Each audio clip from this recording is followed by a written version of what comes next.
Hello friends, मैं हूं अरू व्यास। अभिनय गुरुकुल एक्टर स्टूडियो में आप सभी का स्वागत है। आप देख रहे हैं मेरे मोनोलॉग्स। और आज का जो मोनोलॉग है वो हमारी ही कहानी है, मुखौटों की दुनिया की कहानी है, एक रंगकर्मी, एक कलाकार की कहानी है। और आज का मोनोलॉग लिया गया है नाटक कलाकार का जीव से। तो मोनोलॉग को समझने से पहले हम थोड़ा कहानी से पर्दा हटा देते हैं। तो ये नाटक हमने वर्कशॉप में लिखा था और वर्कशॉप में स्पीच की क्लासेस में हम परसाई जी के व्यंग्य पढ़ रहे थे। उनमें एक उनका व्यंग्य है भोलाराम का जीव। और भोलाराम का जीव कहानी पढ़ने के बाद शाम को जब मैं वापस अपने घर आ रहा था तो रास्ते में एक ख्याल आया कि भोलाराम का जीव कहानी में से अगर भोलाराम का प्रोफेशन बदल दिया जाए, मान लीजिए कि वो कोई कलाकार हुआ और उसके साथ ये सब कुछ हुआ होता तो क्या होता। और घटनाएं बनने लगी। नेक्स्ट डे हमने ये एक खाका बच्चों के सामने रख दिया कि एक कलाकार की मौत हो जाती है तो क्या क्या होगा, घटनाएं कैसे बदल जाएंगी। और ये स्क्रिप्ट बनने लगी। तो कहानी कुछ इस तरह की थी कि एक कलाकार की मौत हो जाती है, यमदूत उसे यमराज के पास ले जाता है, रास्ते में वो उनको चकमा दे के गायब हो जाता है। वहाँ स्वर्ग में हड़कंप मच जाता है। यमराज नारद मुनि को बुलाते हैं और नारद मुनि उस कलाकार के जीव को ढूंढने के लिए धरती पर आते हैं। और धरती पर नारद जब उसे ढूंढ रहे होते हैं तो उस कलाकार से जुड़े हुए जितने भी लोग हैं, निर्देशक हैं और उसके साथ को एक्टर्स हैं, प्रोड्यूसर्स हैं, माँ है, बहन है, भाई, इन सब से मिलते हैं। और स्थानीय रंगकर्म के अंदर क्या क्या होता है वो सब कुछ वो नारद मुनि समझने की कोशिश करते हैं।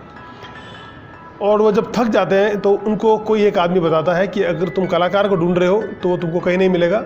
27 मार्च आने वाला है, 27 मार्च के दिन वो टाउन हॉल में ज़रूर मिलेगा।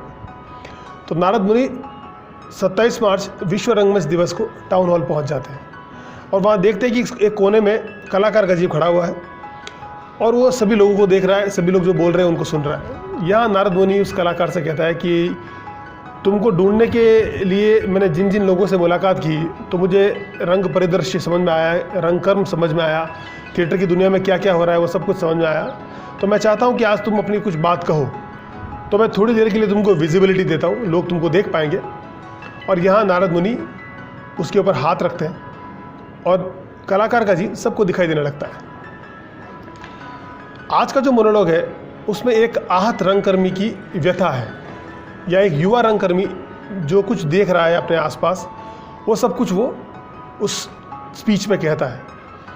आज का जो मोनोलॉग है वो परफॉर्म कर रहे हैं सुधांशु मोहन, जिन्होंने इस नाटक में मुख्य भूमिका निभाई थी और ये उनके जीवन का पहला नाटक था। तो आइए मेरे मोनोलॉग सीरीज़ में इस मोनोलॉग को देखते हैं सुधांशु मोहन के साथ।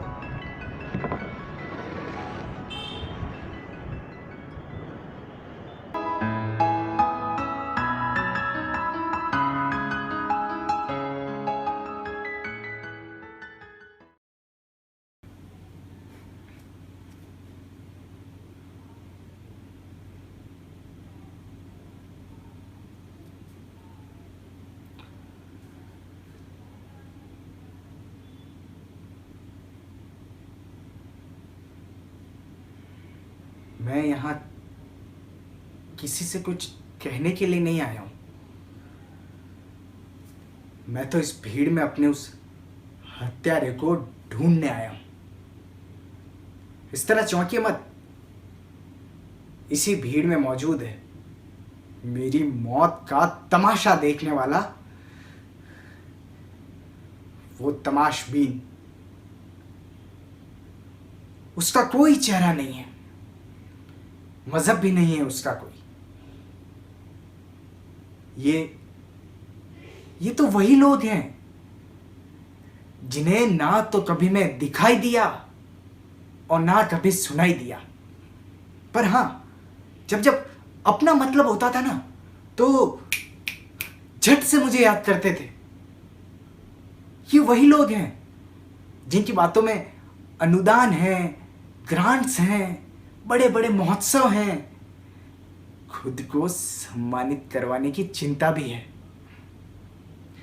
अपने बायोडेटा की फाइल्स लिए मिनिस्ट्री, अकादमियों के चक्कर हैं। इनकी बातों में पद है, गरिमा है, सफेद छत पोशाकें हैं, आलीशान कोठियां हैं। बस नहीं है तो जवाब।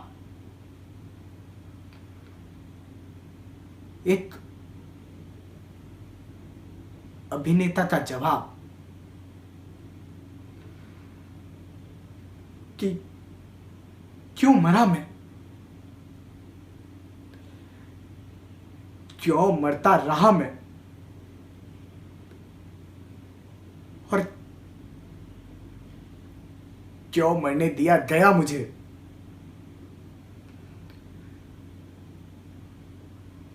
आप सबकी जानकारी के लिए बता दूं कि मरना नहीं चाहता था मैं इतना जल्दी, और इस कदर, अरे इस कदर तो हरगिज ही नहीं। इन्हें लगता है कि अभिनेता और उसके परिवार को तो ऊपर वाले ने पेट दिया ही नहीं है। बस इन्हें बड़ा निर्देशक बनाते बनाते चाहे हम मर घट जाए, पर कभी कभी अपने दिल के जख्म ना बताएं और ना उसकी दवा पूछे। अगर पूछ भी लो तो एक ही जवाब, अरे भाई थिएटर में कहां पैसा, थिएटर में कहां पैसा। हॉल बुक करने के लिए पैसा है, ब्रोशर के लिए पैसा है, नाश्ते के लिए पैसा है, लाइट के लिए पैसा है, साउंड के लिए पैसा है, मेकअप के लिए पैसा है, कॉस्ट्यूम के लिए पैसा है।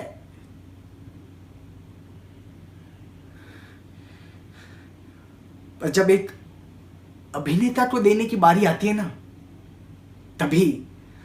तभी थिएटर में पैसा खत्म हो जाता है।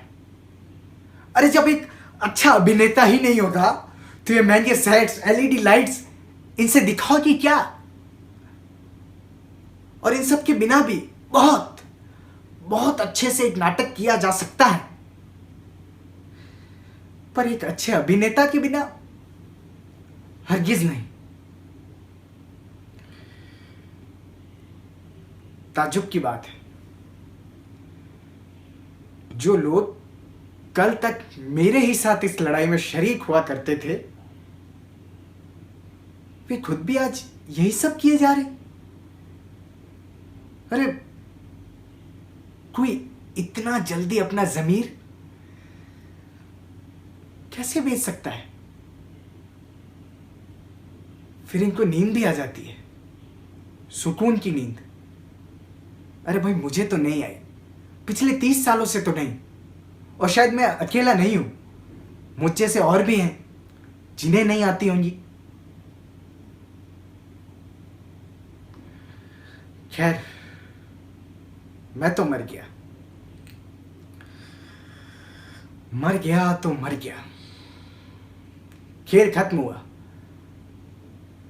पर मुझ जैसे और भी हैं हजारों लाखों जो जीने पर मजबूर हैं और रोज थोड़ा थोड़ा मर रहे हैं। कमाल है ना, ये जिंदगी का खेल दिखाने वाले को ही जिंदगी मयस्सर नहीं। अरे जरा सोचिए, बिना अभिनेता के कैसा होगा ये रंगमंच, जहां सन्नाटा होगा, धूल और मिट्टी से सजे साज होंगे, हैंगर की सूली पर लटकी राशि पोशाकें होंगी, बेजान लाइट्स होंगी। बस नहीं होगा तो इन सब में जान फूंक देने वाला एक एक्टर, एक अभिनेता, एक कलाकार।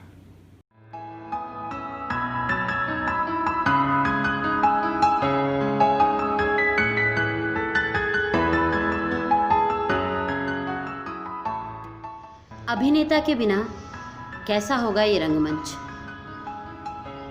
इस बात की कल्पना करना भी बहुत मुश्किल है, क्योंकि अभिनेता रंगमंच की सबसे महत्वपूर्ण इकाई है। आप चाहे कितने भी खूबसूरत सेट लगा लीजिए, कितनी भी लाइट्स आपके पास हो, लेकिन उन सारी चीज़ों में जान फूंकने की जो कला है वो अभिनेता के पास है। उन सारी चीज़ों को जीवंत यदि कोई करता है हमारे लिए तो वो अभिनेता होता है। और वही बात आपने इस मोनोलॉग में जो कलाकार का जीव से अभी सुधांशु मोहन ने परफॉर्म की उसमें देखी और सुनी। हर आर्टिस्ट के लिए मुझे लगता है ये मोनोलॉग बहुत स्पेशल है।